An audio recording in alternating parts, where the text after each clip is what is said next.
At Full Gospel Temple, praise and worship ushers in the presence of God in a mighty way.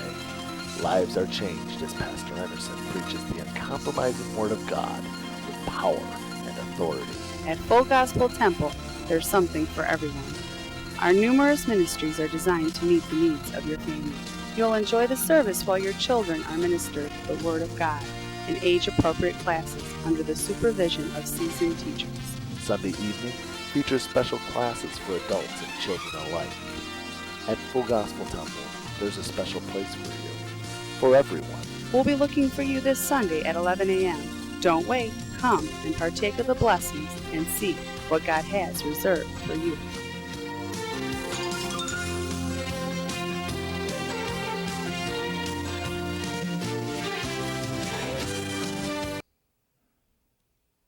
You know, if Christmas came before tithing, that means that you put Christmas and gifts before Jesus.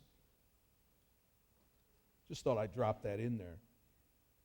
And those of you that say God understands, you're absolutely right. He does understand.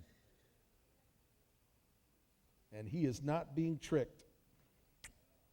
Absolutely.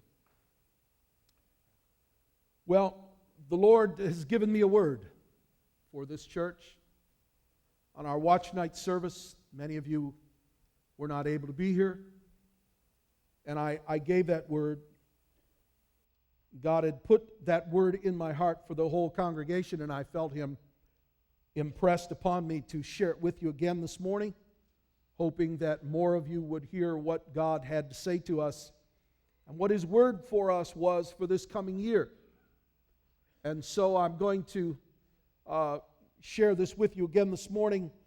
On watch night service, I was limited by the clock. I had to get everybody to the altar by 12, and I wasn't able to expound like I normally am, being limited by time. Today is different. And although I promise you that I will look at the clock occasionally, I will be finished as soon as I'm done.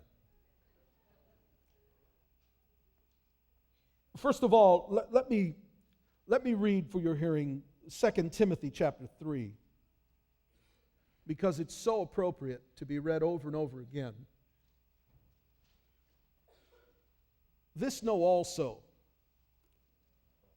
that in the last days, and if any of you question at all that we're in the last days, you have just let everybody know how ignorant of the Scriptures you actually are. So please don't say that. Keep it quiet so nobody knows. Just God. These, ladies and gentlemen, are the last days, and we'll read that for you so that you thoroughly and totally understand it. Also, it seems every day that prophecy is being fulfilled. We see again in the news that Israel has been attacked.